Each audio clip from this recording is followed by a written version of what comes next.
जय हिंद दोस्तों, मैं विपुल बैंसला स्वागत करता हूं आपके अपने चैनल वर्दी की पाठशाला में। तो दोस्तों, आज हम एक छोटा सा टॉपिक करेंगे पॉलिटी का। वो होता है मौलिक अधिकार। और ये बहुत ही इंपॉर्टेंट टॉपिक होता है, जहां से 100% क्वेश्चन बनता है। और क्वेश्चन बनता है तो हमें पता होना चाहिए कि कौन कौन से हमारे मौलिक अधिकार है और क्या हमें याद करना है। तो अपना समय गवाए बिना हम शुरुआत करते हैं अपने मौलिक अधिकारों की। तो दोस्तों, सबसे पहले हम ये जानते हैं कि हमारे संविधान में जो मौलिक अधिकार हैं वो कहाँ से लिए गए थे। तो यहाँ पर लिखेंगे कि यूएसए से, यूएसए के संविधान से लिए गए थे, संविधान से। दूसरा पॉइंट लिखेंगे कि ये कौन से भाग में है। तो ये हमारे संविधान के भाग 3 में है। भाग 3 कहाँ से कहाँ तक है? आर्टिकल 12 से 35 तक। जब हमारा संविधान लागू हुआ था उस समय मौलिक अधिकारों की संख्या कितनी थी? तो उस समय मौलिक अधिकारों की संख्या लिखेंगे,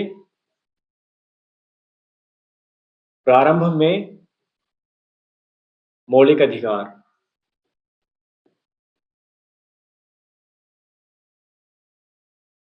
मौलिक अधिकार कितने थे? 7। वर्तमान में कितने हैं?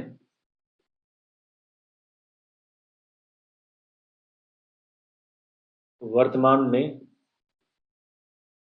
मौलिक अधिकार, ये सब आपको लिखना है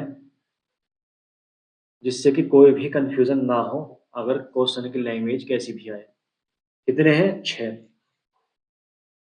तो दोस्तों, हम समझते हैं कि अगर प्रारंभ में हमारे मौलिक अधिकारों की संख्या 7 थी तो वर्तमान में 6 कैसे रह गई? कौन सा अब मौलिक अधिकार नहीं रहा है? तो यहां पर हम एक नोट बनाकर लिखते हैं कि 44वें संविधान संशोधन द्वारा, यहां पर हम लिखेंगे नोट करके कि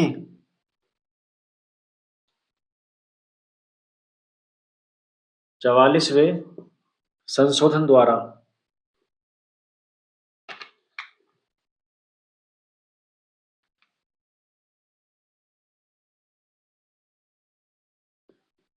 संशोधन द्वारा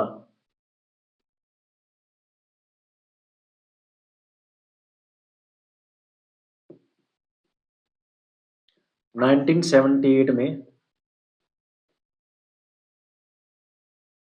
संपत्ति के अधिकार को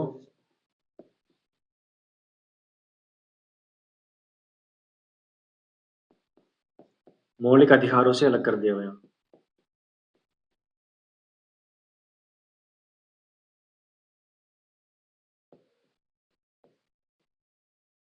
से अलग कर दिया गया।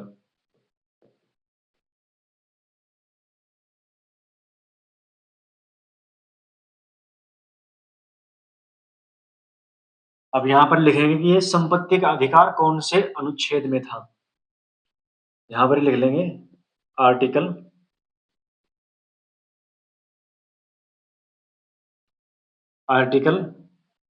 19 का एफ, आर्टिकल 19 के एफ में था और एक दूसरा था आर्टिकल 31। ये 31 है।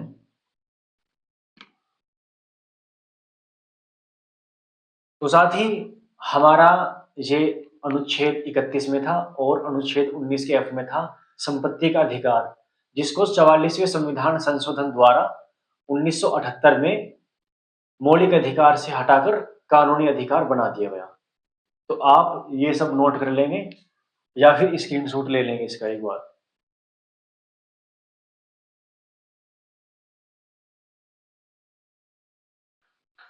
आई होप आपने स्क्रीनशॉट ले लिया होगा, तो मैं इसको रफ कर देता हूँ।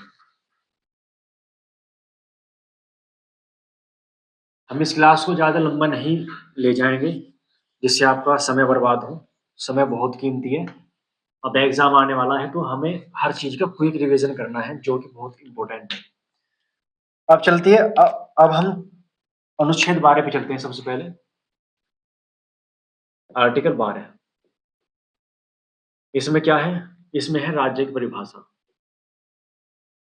राज्य की परिभाषा,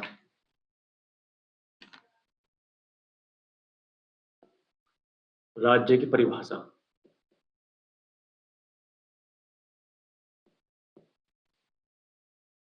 इस अनुच्छेद के द्वारा किस किस को राज्य माना गया है? तो सबसे पहले लिखते हैं हम किस किस को राज्य माना गया है। यहां पर नोट करेंगे भारत सरकार को,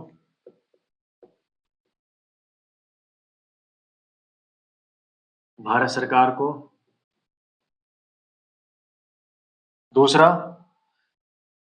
राज्य सरकार को,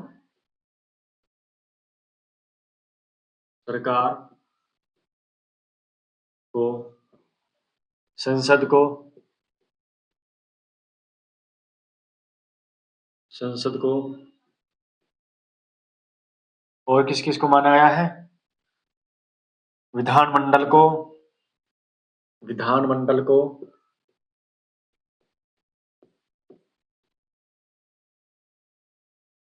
विधानमंडल को। जितने भी हमारी सरकारी निकाय होते हैं, सरकारी विभाग होते हैं, उन सभी को हम सरकार ही बोलते हैं, राज्य बोलते हैं संविधान की भाषा में। जितने भी हमारे सरकारी निकाय, सरकारी निकाय,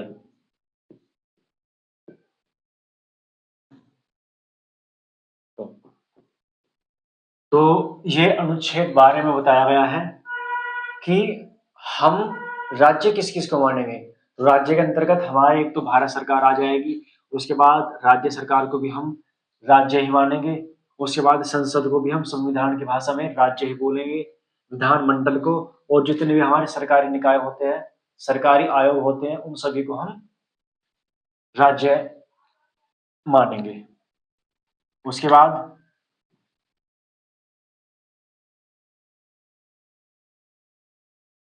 आता है हमारा अनुच्छेद 13। तो अनुच्छेद 13 में क्या कहा गया है? अनुच्छेद 13 में ये वर्णित है कि सरकार कोई ऐसा कानून नहीं बनाएगी, कोई ऐसा कानून नहीं बनाएगी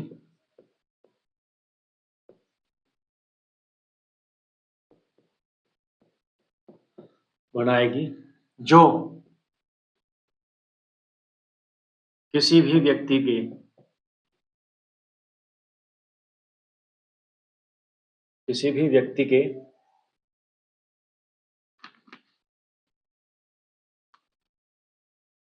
व्यक्ति छोड़ो, किसी भी नागरिक, नागरिक लिखते हैं, जो किसी भी नागरिक के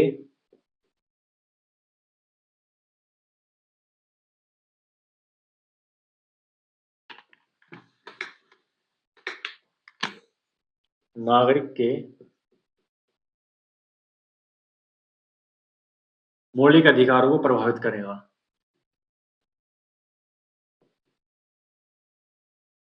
मौलिक अधिकारों को प्रभावित करेगा।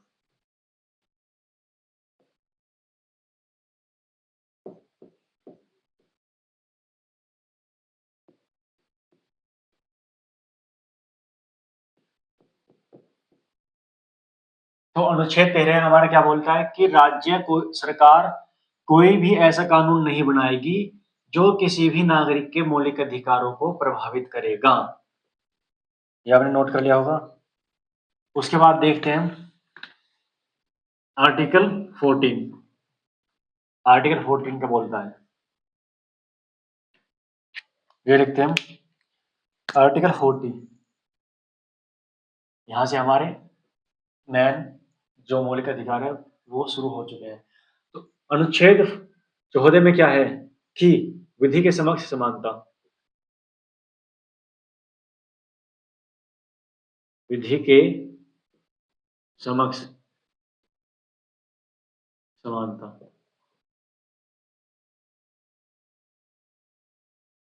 विधि का मतलब कानून, कानून के समक्ष समानता, ये कौन से में है, अनुच्छेद 40 में। अब इसमें एक चीज लिखेंगे, ये जो विधि के समक्ष समानता है ये हमने कहां से लिया है, देखेंगे। ये लिया है हमने ब्रिटेन से, ब्रिटेन से। इसमें दूसरी चीज और ऐड कर लेंगे, विधि के समक्ष समानता और समान संरक्षण, समान संरक्षण। ये समान संरक्षण कहां से लिया है, यूएस से। तो आपको ये भी नोट करते चलना है कि अनुच्छेद 14 में क्या है, विधि के समक्ष समानता और समान संरक्षण। विधि के समक्ष समानता हमने अपने संविधान में कहां से ऐड किया है, ब्रिटेन से। और समान संरक्षण कहां से लिया है, यूएसए से। तो आप साथ के साथ स्क्रीनशॉट लेते चलिए और जो नोट करेगा वो नोट करते चलिए।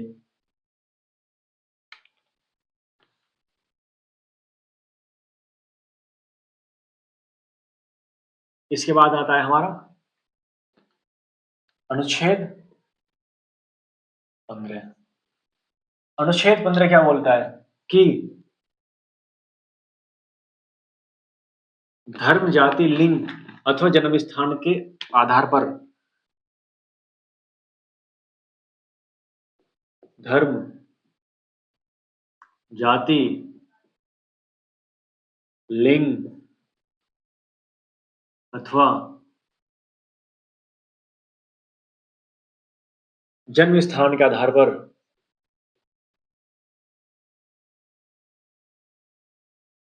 के आधार पर भेदभाव नहीं किया जाएगा,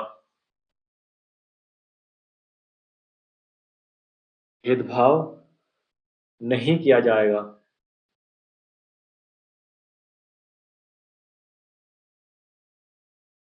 किया जाएगा।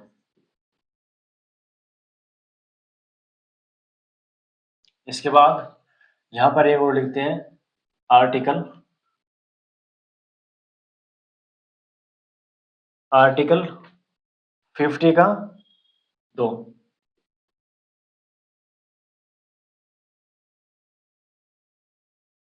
ये क्या बोलता है, तो ये कहता है कि किसी भी व्यक्ति को, किसी व्यक्ति को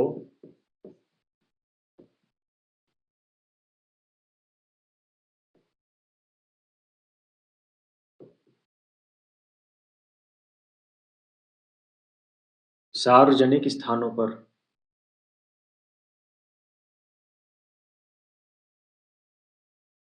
स्थानों पर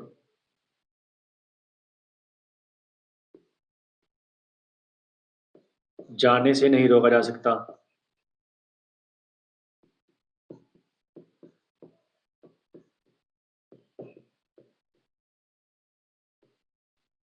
कौन कौन से, जैसे कि पब्लिक पार्क,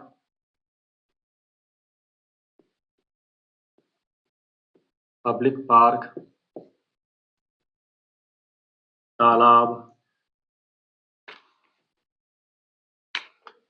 तालाब और सार्वजनिक स्कूल, सार्वजनिक स्कूल आदि।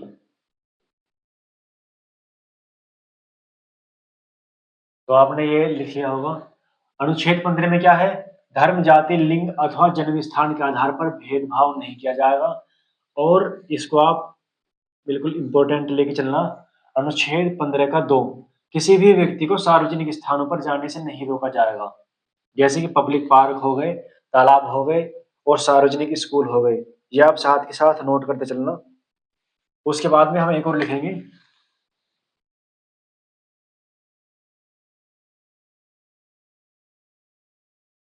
अनुच्छेद 15 का 3,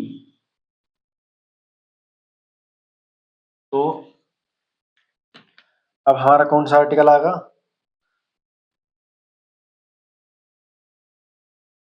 आर्टिकल 15 का 3। ये आर्टिकल क्या कहता? ये कहता है कि राज्य,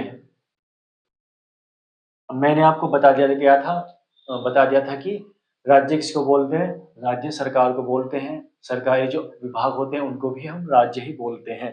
तो ये क्या कहता है? ये कहता है कि राज्य को अधिकार दिया गया है,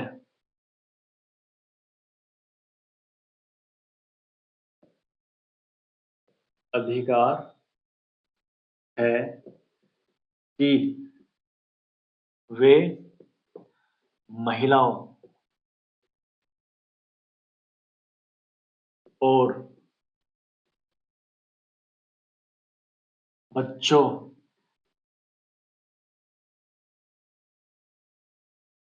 राज्य को अधिकार है कि वह महिलाओं और बच्चों के लिए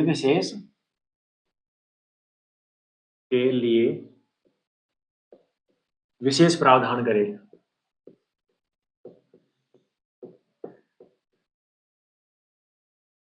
प्रावधान करे।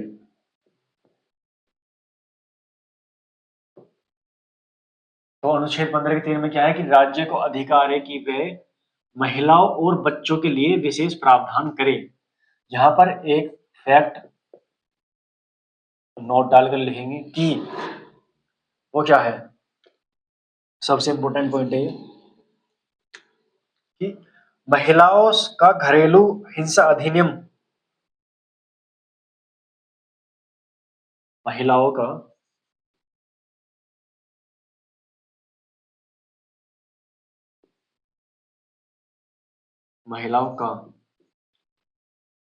घरेलू हिंसा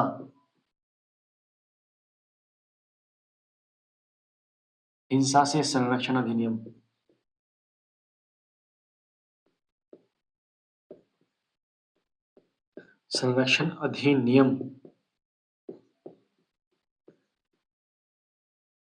कब आया? ये आया था 2005 में। 2005 में। ये सबसे इंपॉर्टेंट है, क्योंकि अगर पॉलिटी में ये पूछ लिया कि महिलाओं का घरेलू हिंसा से संरक्षण अधिनियम कब आया, तो हम बता देंगे कि 2005 में आया। अधिनियम भी आजकल बहुत पूछता है, तो आप इसका स्क्रीनशॉट लेते चलिए साथ के साथ। अब हम देखते हैं एक और, अनुच्छेद 15 का 6।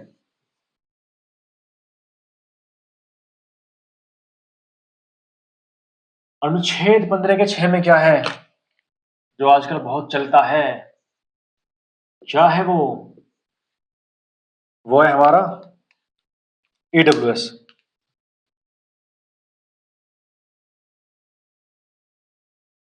तो ये कहता है कि आर्थिक रूप से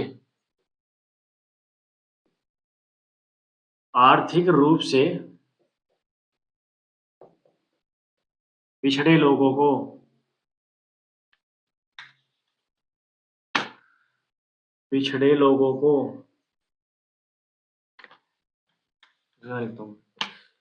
आर्थिक रूप से पिछड़े लोगों को, जिन्हें हम ईडब्ल्यूएस बोलते हैं, 10% आरक्षण।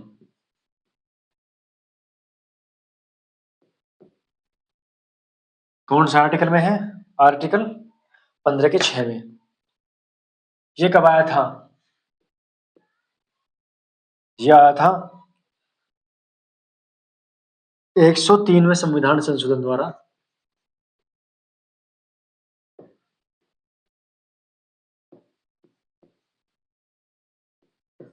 संशोधन द्वारा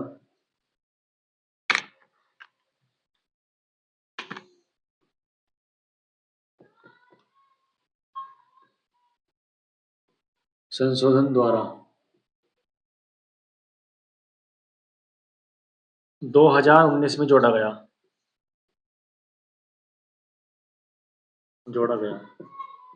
तो ईडब्ल्यूएस कब आया? 2019 में। कौन से संशोधन द्वारा? 103वें संविधान संशोधन द्वारा। नेक्स्ट अब आता है हमारा आर्टिकल नंबर 16।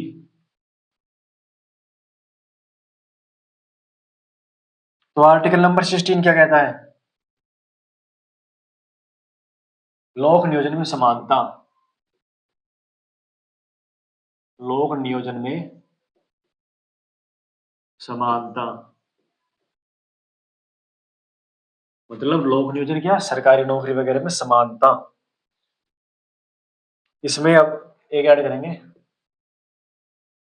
आर्टिकल 16 का 4। इसमें क्या है? इसमें है हमारा राज्य को अधिकार है कि वे जनसंख्या के अनुपात में आरक्षण दे सकता है।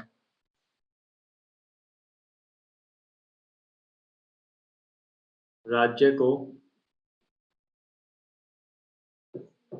अधिकार है कि वह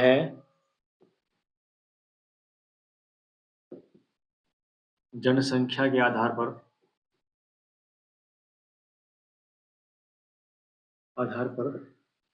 आरक्षण दे सकता है।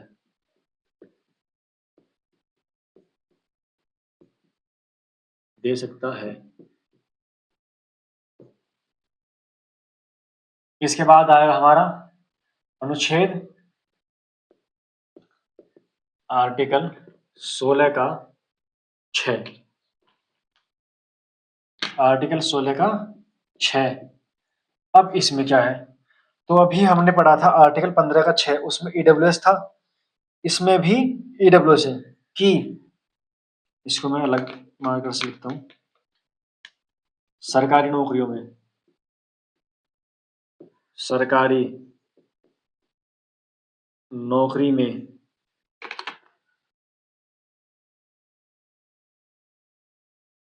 में ईडब्ल्यूएस को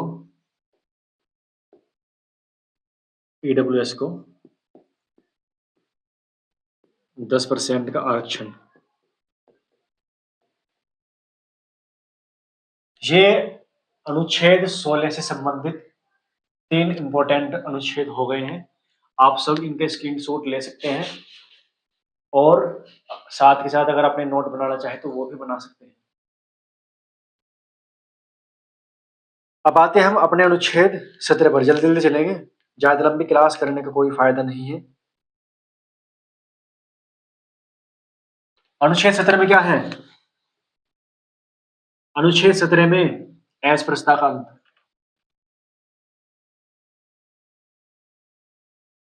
अनुच्छेद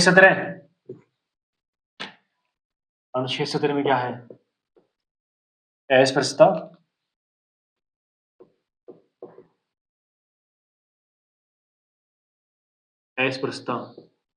का अंत। उसके बाद आर्टिकल 18 क्या है? उपाधियों का अंत।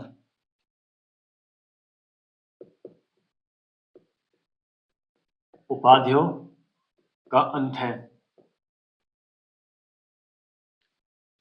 अनुच्छेद 19 ये बहुत बड़ा है, तो सबसे पहले हम लिखेंगे इसमें कि इसमें क्या है। अनुच्छेद 19 में क्या है? समानता का अधिकार, जो स्वतंत्रता के अधिकार, स्वतंत्रता के अधिकार,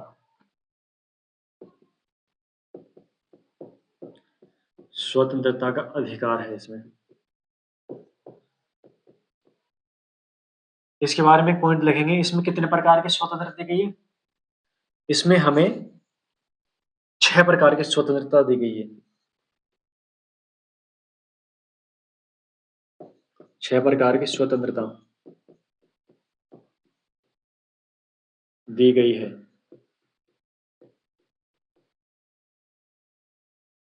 वे कौन कौन से, हम जल्दी से अब करते हैं। आप स्क्रीनशॉट लेते चलिए, साथ के साथ नोट करते चलिए। बहुत ही महत्वपूर्ण क्लास होने वाली है। सारे मौलिक अधिकार जितने भी इंपॉर्टेंट है, इससे फैक्ट बनते हैं, वो हम लिख चलेंगे। हम लिखते हैं आर्टिकल 19(1) का ए क्या है? तो 19(1) का क्या कहता है? वाक अभिव्यक्ति की स्वतंत्रता। वाक अभिव्यक्ति की स्वतंत्रता। अभिव्यक्ति की स्वतंत्रता।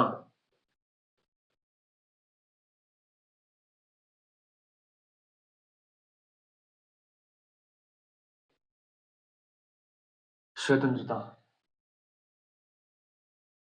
आर्टिकल 19(1) का बी क्या बोलता है?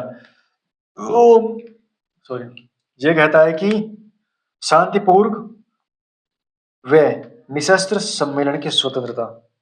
शांतिपूर्वक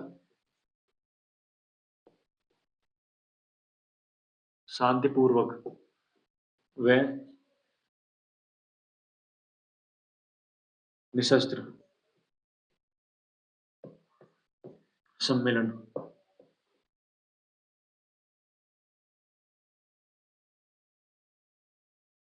आर्टिकल 19(1) का सी क्या बोलता है? 19(1) का सी सभा व सहकारी सभा बनाने का। सभा या फिर समिति बनाने की स्वतंत्रता।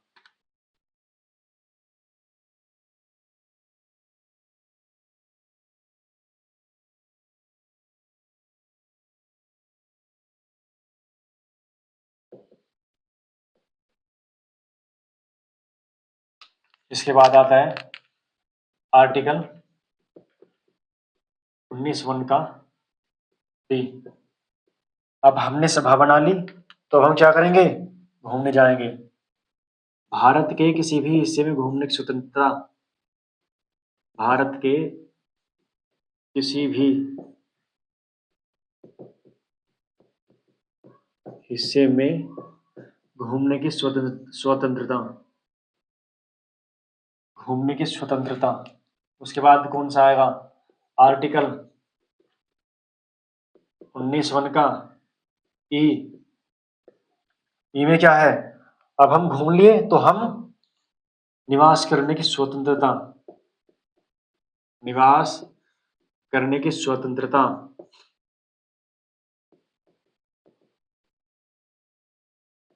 स्वतंत्रता। अब मैंने बता दिया था कि जो संपत्ति का अधिकार दो जगह था, 19(1) के एफ में और 31 में। तो यहाँ पे एफ हट गया है, अब यहाँ आएगा जी।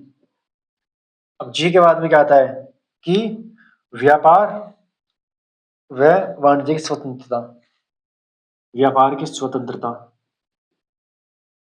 व्यापार की स्वतंत्रता कि हम कोई सा भी व्यापार कर सकते हैं अपनी मर्जी का। ये 19 से संबंधित सभी महत्वपूर्ण अनुच्छेद हो गए हैं। इसको नोट कर लीजिएगा आप।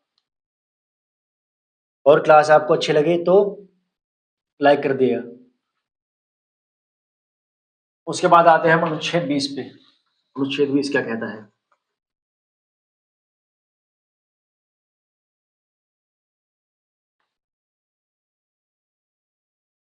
अनुच्छेद 20 ये क्या कहता है? दोष सिद्धि से संरक्षण। दोष सिद्धि से संरक्षण।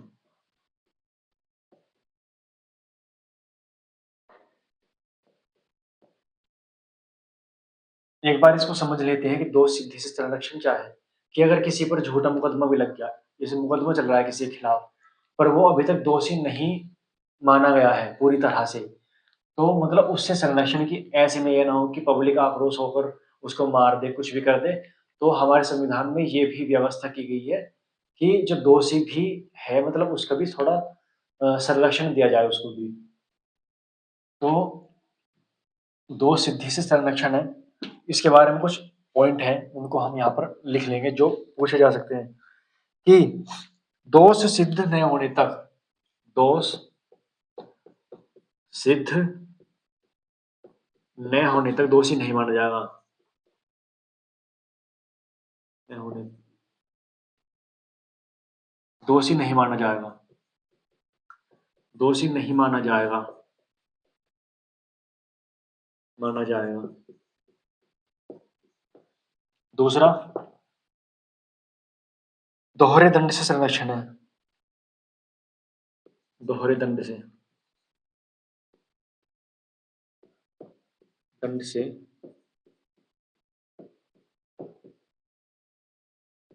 दोहरे दंड कैसे कि एक ही मतलब एक ही जुर्म के लिए सिर्फ एक बार दंड दिया जा सकता है। उसके बाद एक पॉइंट और लिखेंगे कि स्वयं के खिलाफ, स्वयं के खिलाफ गवाही देने के लिए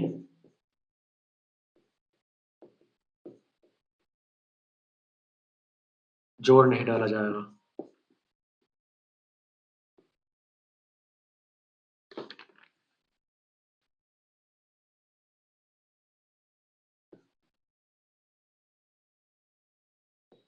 तो ये हमारे आर्टिकल 20 से रिलेटेड हो चुके हैं। नेक्स्ट है हमारा अनुच्छेद 21। हमारा मोटिव है कि हम बहुत ही कम समय में ज्यादा से ज्यादा चीज रिवाइज कर लें और अच्छा कंटेंट रिवाइज करें। आर्टिकल 21, इसमें क्या है? प्राणदैहिक स्वतंत्रता, प्राण में दैहिक स्वतंत्रता।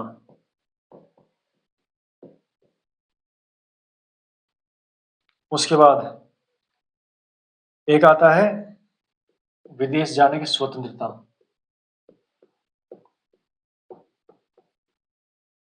विदेश जाने की स्वतंत्रता।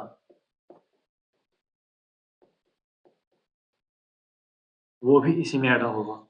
अगर पूछ ली जाए कि विदेश जाने की स्वतंत्रता, इसमें ही है। एक पॉइंट लगेंगे, निजता का अधिकार, निजता का,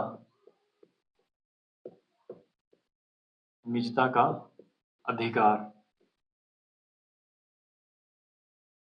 right to privacy, right to privacy, इसी में है। नोट करते चलिए साथ के साथ। इसमें सबसे इंपॉर्टेंट जो हर बार ऑलमोस्ट पूछा जाता है हर एग्जाम में, आर्टिकल 21 ए, इसमें क्या है? शिक्षा का अधिकार, शिक्षा का अधिकार। और ये कब जोड़ा गया? ये जोड़ा गया था 86वें संविधान संशोधन 2002 द्वारा।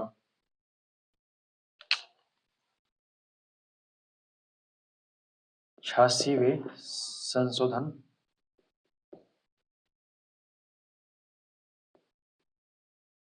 2002 के द्वारा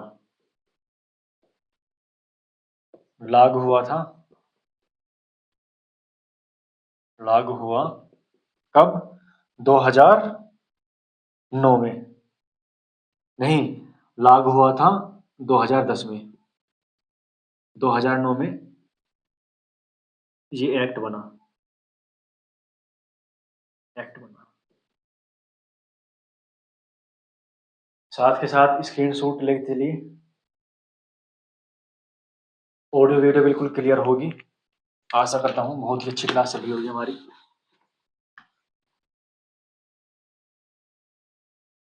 आर्टिकल 21 हो चुका है। इसके बाद आते हैं आर्टिकल 20, नहीं आर्टिकल 22। आर्टिकल 22 में क्या है? गिरफ्तारी व निरोध से संरक्षण। आर्टिकल 22 गिरफ्तारी से संरक्षण।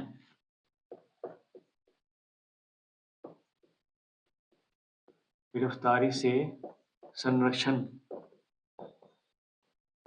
इसमें क्या है कि गिरफ्तार होने के 24 घंटे बाद, 24 घंटे के अंतर्गत, 24 घंटे के अंदर मैजिस्ट्रेट के सामने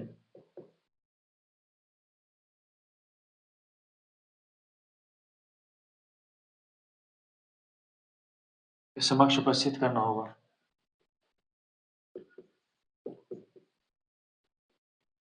उपस्थित करना होगा, करना होगा। आर्टिकल 23 क्या कहता है? आर्टिकल 23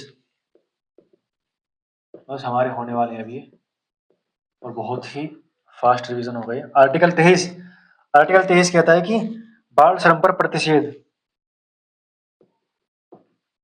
बाल श्रम पर रोक।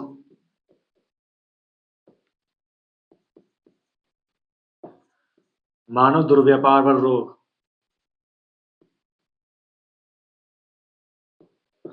मानव दुर्व्यापार पर रोक। रोक नहीं, रोक। इसके बाद आता है हमारा आर्टिकल 24। आर्टिकल 24 क्या कहता है?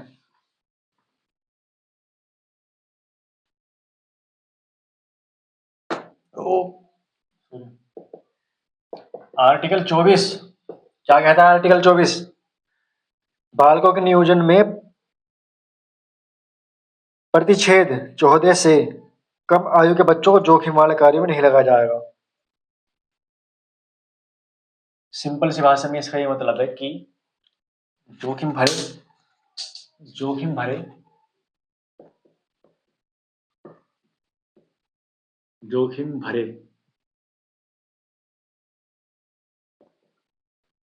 कारखानों में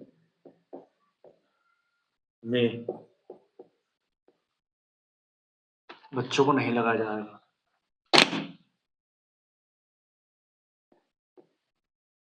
बच्चों को नहीं लगाया जाएगा।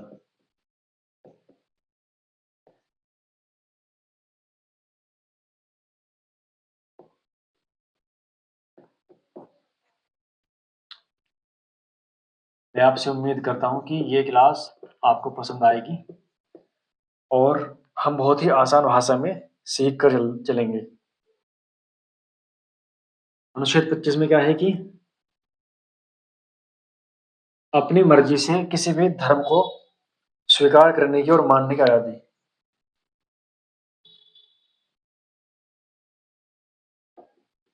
अंतःकरण से किसी भी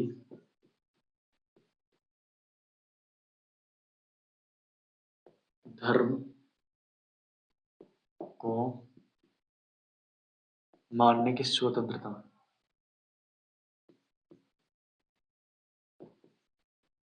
स्वतंत्रता। उसके बाद आर्टिकल 26। आर्टिकल 26 में क्या है कि धार्मिक कार्यों के प्रबंधन की स्वतंत्रता।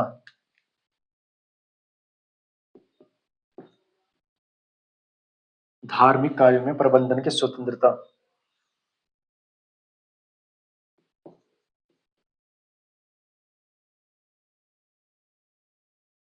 प्रबंधन की स्वतंत्रता।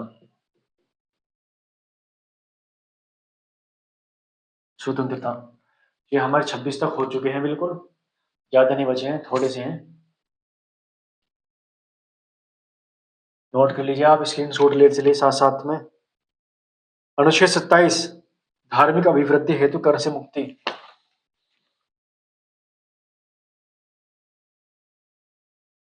अनुच्छेद 27 से कहता है कि किसी भी धार्मिक कार्य के लिए जबरदस्ती कर नहीं लिया जाएगा। आर्टिकल 27 धार्मिक कार्यों में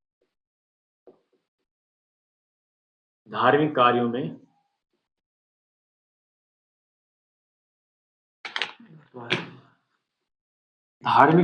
कर से मुक्ति।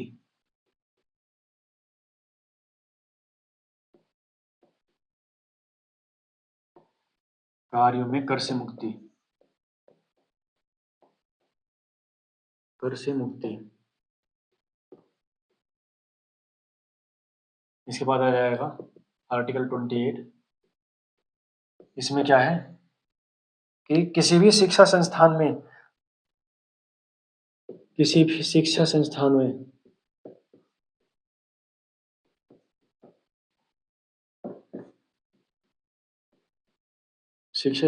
में जो राज्य द्वारा चलाए जाते हैं,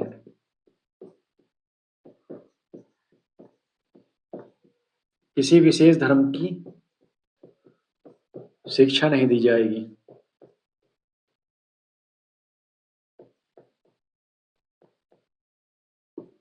शिक्षा नहीं दी जाएगी। शिक्षा नहीं दी जाएगी।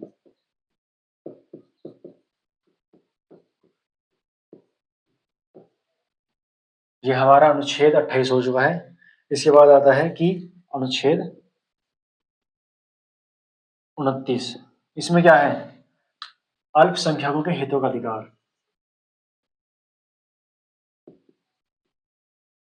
अल्पसंख्यकों के हितों का संरक्षण।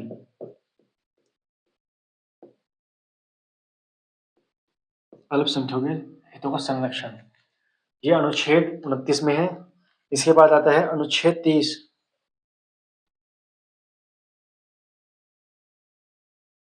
अनुच्छेद 30 क्या कहता है? शिक्षा संस्थानों की स्थापना का अधिकार।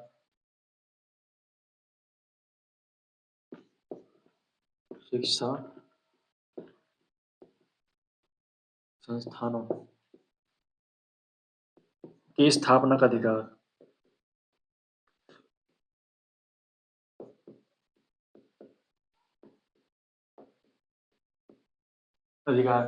जैसे हम देखते हैं ना, प्राइवेट स्कूल है, प्राइवेट कॉलेज है, तो ये क्या है? ये हमें आर्टिकल नंबर 30 ने अधिकार दिया है।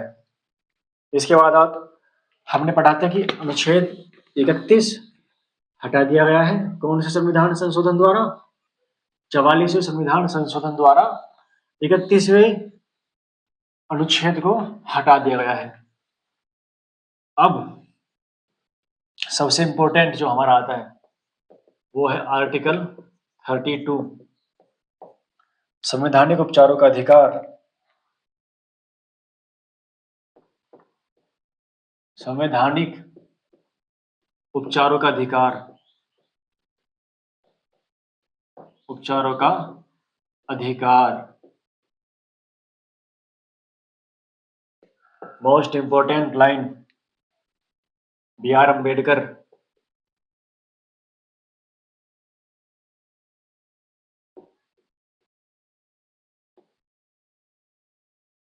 ने इसको संविधान की हृदय आत्मा कहा। संविधान की आत्मा कहा। कौन से अनुच्छेद को? अनुच्छेद 32 को। अनुच्छेद 32 के अनुसार सुप्रीम कोर्ट 5 प्रकार की रिट जारी करता है।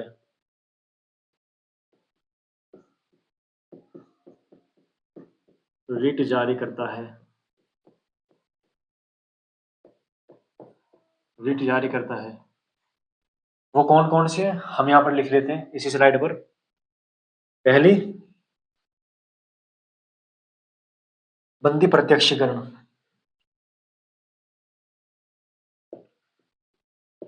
बंदी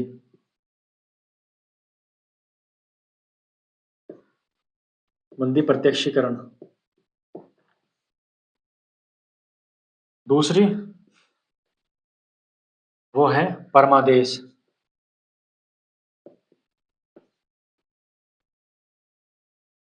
तीसरी तीसरी कौन सी है? वो है प्रतिच्छेद।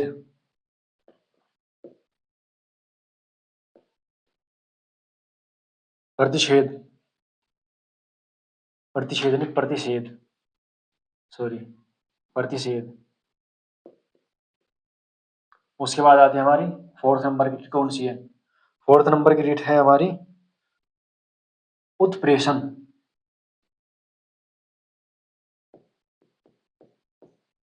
पांचवी कौन सी है? वो है अधिकार परीक्षा।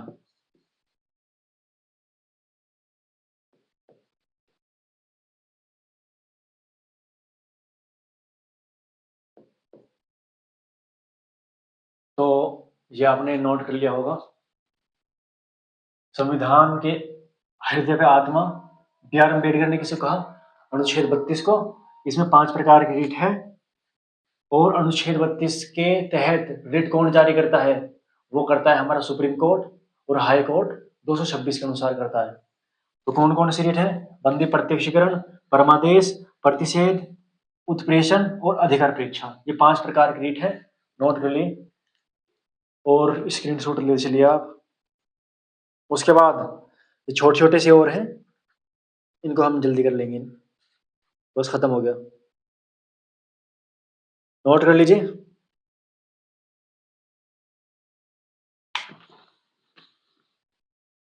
अनुच्छेद 33 का कहता है, अब अनुच्छेद 33 आर्टिकल नंबर 33, इसमें क्या है? सेना के विशेष अधिकार, सेना के विशेषाधिकार। मतलब इसके द्वारा जो है वो सेना के अधिकारों को सीमित कर दिया है। अगला आर्टिकल नंबर 34, इसमें क्या है? Martial law. मार्शल लॉ मतलब जब सेना का शासन हो, सेना का शासन हो, देश में जब सेना का शासन हो तब। आर्टिकल नंबर 35, इसमें क्या है? आर्टिकल नंबर 35 में क्या है? तो इसमें है संसद का अधिकार, कि वह अधिकारों से संबंधित कानून बना सकता है। संसद का अधिकार है, संसद का अधिकार कि वह मूल अधिकारों से संबंधित कानून बना सकती है, कानून बना सकती है।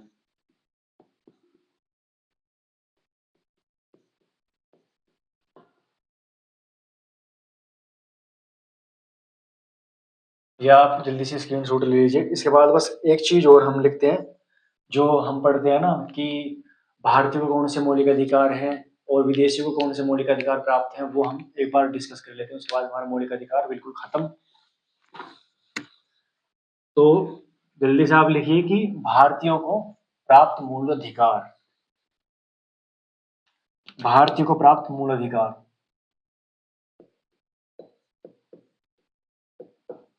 भारतीयों को प्राप्त मूल अधिकार।